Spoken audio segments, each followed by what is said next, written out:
What's up, guys? James Guttman here on ClubWWI.com. Penny and Bulldog here. Don't pretend like you don't know who I am. You are listening to Maverick Radio, brought to you by ClubWWI.com. I just wanted one chance with the, I felt that I had earned the right for a chance to run with the ball, and every time I would get it, I would start to run with it and say, no, give us the ball back, it's not time yet, and then, and I just wanted that one chance to really run with it and just go. Kane, I wish I had the adjective to tell you what I feel about Glenn Jacobs. Ever since we started the angle, the father-son thing, he's always called me Dad. I usually call him son or baby boy, and it's fun to work with people that you love. One of the people that you brought up in the rap was John Cena. No, it was definitely me and John. Like our gifts, because our gimmicks are so similar, and being that's who I left WWE and at the time, and then he came in and did it, and I get a lot of feedback from that as well. But a lot of that was just speculative. There's two ways of smart marks I see it. Smart marks, we got the respectful ones, and we got the douchebags that thinks more than wrestlers, especially knows more business than Vince McMahon. They think, and I would say, get your money and you throw your own shows. If you got your own opinion, you throw your own show. Let's see what happens. Oh, Vince McMahon edited everything Vince Russo did. It was Vince McMahon. If Vince is the genius, then where are his 7 ratings today? 20 years ago, where you think it's fake, you sign the waiver, you come up to the ring and get in the ring with one of the boys and they stretch your ass. Exactly. So it's and of course they can't do that nowadays. They be sued and everything else. But back in the old days, a lot of times I see people get in the ring and have a whole new respect for the wrestlers. But that's the old days. You know what I would wish that would happen? I wish that I would drop all my sponsors and the only sponsor I would have would be WWE. I put WWE right on the back of my shorts and go out there and fight these people. And if they had a problem with it, they got to beat me. And if you can't beat me, you got to just deal with it. When they put us together, they thought that we were going to flop so bad, and they didn't put any reins on us. We got to do our own wardrobe. We got to wear whatever we wanted to wear. We got to say whatever we wanted to say because they gave us a live mic, so we got to do everything we wanted to do until we got back to get yelled at. And that was it. I mean, that whole New Age Outlaws thing speaks for itself pretty much. This is the honest to God's truth. Ric Flair has been one of the nicest people to me, to my face. And he has to be, because if you don't, I'll slap the fuck out of him. Okay, man, he knows that. Especially since the fans so badly wanted to see Beth and I wrestle. So, yeah, it's something that the fans want. It's something that I definitely am not opposed to. But we just have to see what happens and how things pan out. So this little kid came to me. I was in the lobby, and let's just say, Mr. Boogeyman, can I get your autograph? Blah, blah, blah. And I looked over to him, and he came over to me by himself. Little kid, where's your parents? Whenever it's on, I'm usually doing something more important, like sorting my socks, renewing my subscription to People magazine. All of these things come up that just feel like they're more important than watching TNA. It seems like some of the times when you're a baby face, you're a heel anyway, because people, don't like seeing that baby face too much. The heel is always fun. Just you can get people to hate you. I would say it's probably harder to be a baby face. 5 years ago, I told Dixie Carter, she followed me to the green room after a production meeting, and she said, Shane, if there's one piece of advice you could give me, what would it be? So I said to Dixie, pick a niche, opposite of what they're doing. Dominate the niche, make it your own, it'll be very profitable, and that niche will become loyal to you till the cows come home, like ECW. And she said to me, as her fans on the monitor, I kid you not on this, were chanting ECW, she said to me, why would I want to copy ECW? After all, they failed. It's the Diamond Cutter sign. It's Diamond Dallas Page's trademark. Jay-Z cannot ignore me any longer. He will have to respect what I created, and we will let the courts decide who owns it. So everyone's so out for themselves that their dependency ends up going on to people that they'll never even meet in order to feel good about themselves. Their need to feel reassured and complimented by people they'll never meet feels more valid and almost more real to them. Well, I think the problem that a lot of indie guys get into is the fact that they're trying to get themselves over so that they become a commodity and something that promoters want to use. And so sometimes they're not necessarily looking at the best way to have a match as much as they're trying to ensure future bookings for themselves.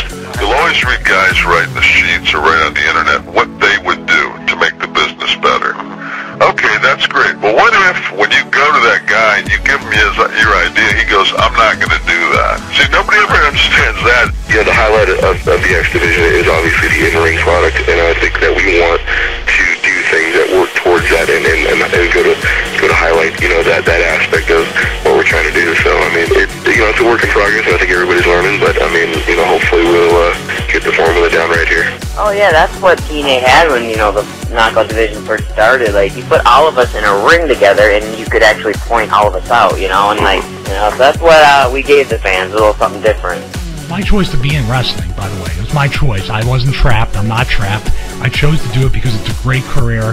If you can do wrestling, and you can succeed in wrestling, or even get somewhat successful in wrestling, you can be successful in anything you do, because it's the hardest thing I've ever done in my life. The truth of the matter is, wrestling fans are just like NASCAR fans that are just like, fans of baseball or anything else. They're passionate, they're loyal, they have their likes and they have their dislikes, but very few of them truly understand the inner workings of the business model. Charlie Sheen. Well, what sucks is, Charlie wasn't thinking about his co-workers there, his co-stars. I don't know. What are you going to do? I mean, you get all that money, you get crazy, and you become invincible. And again, like I said, it's just really sad. People use that word professional and you use it very, very loosely when you say professional wrestler, because nobody really is. I'm a professional wrestler. Well, did you take your pay from your little indie show that you paid to get on, and can you pay a bill with it? No, you can't. So you're really not a professional. You're a professional asshole. He can't buy TNA. That would just be probably the worst thing ever. I know people want him to. The stockholders were saying, hey, buy TNA and fix it. What are they kidding? That's like buy WCW and fix it. He didn't do anything. He got rid of them. Pro wrestling started out and there's two guys going out there grappling, and somewhere down the line, somebody said, hey, I'll give you an extra 100 if you'll take a dive. And some guy probably said, yeah. Now, if you really don't think that same thing could happen to the UFC, you're living under a rock. It seems like you would need experience in a locker room where the average age went from 35 to 23. I mean, it seems like you would need that anywhere you go. If you try to make sense out of a nonsense business, it'll drive you crazy. You're damned if you do and damned if you don't, because you're always going to have your hardcore fans that want wrestling, and then you're going to have the casual fans that want to see the hokey entertainment part, I guess. And Vince is going to aim for as many people as you can get. Whether you're a believer or not a believer of Hogan, people are dying for another product other than WWE. People talk about my controversial lifestyle and everything, but when it comes to in the ring, nobody has anything to say about it. And what can they train? What can they do? And he said, just suggest training shoulder caps and lats a little bit more, because if you look wider as you stand sideways, you're going to be perceived as being bigger on television. People once in a while mention it to me about how messed up she is. I saw that big tall one. I said, China, yeah, I saw her. She was so messed up. And I just, I was like, yeah. Yes, Drew McIntyre has literally just moved from SmackDown to Raw, which pisses me off greatly because I'm no longer able to talk about my #1 favorite guy. Jimmy Jacobs has returned to Ring of Honor, and right now I'm incredibly excited because Jimmy Jacobs has been a part of some of the greatest storylines in Ring of Honor history. There's so much talent on the independents that WWE could sign. Instead, they want to take these people who have never wrestled, who have no respect for wrestling, who have no concept of wrestling, and they're going to put them in their developmental system, put them on the fast track, and put them in the national spotlight. Go and check out China's new porno, because this may be the last place you get to see her. She made a splash at the pay-per-view. The crowd popped. The crowd was happy to see her.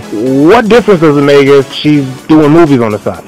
If I was to pick, I think, the worst part of TNA, and there's so many things to choose from here, but I think that they just have this sort of sense of self-importance, like they're actually, like a real number two, like a WCW would have been, 15 years ago. I'm so sick and tired of hearing how Evan Bourne isn't being pushed, how Evan Bourne is being buried. You've got to stand back and look at the situation as a whole. One of my suggestions early on to Dixie Carter was that the first person to come to you and say, hey, you should be an on-air character, you should fire them. Because that person is doing it to make you a mark for yourself. And once you become a mark for yourself, it's easy to work you and to get you to do what they want, because now you've become a real money mark. I mean, it's one thing to be a money mark, throw money out there and want to hang out with wrestlers. It's another thing to be a money mark and throw money out there and want to be an action figure and a TV star and all that nonsense. You got a great show going here, and keep up the great work. Wrestling needs shows like yours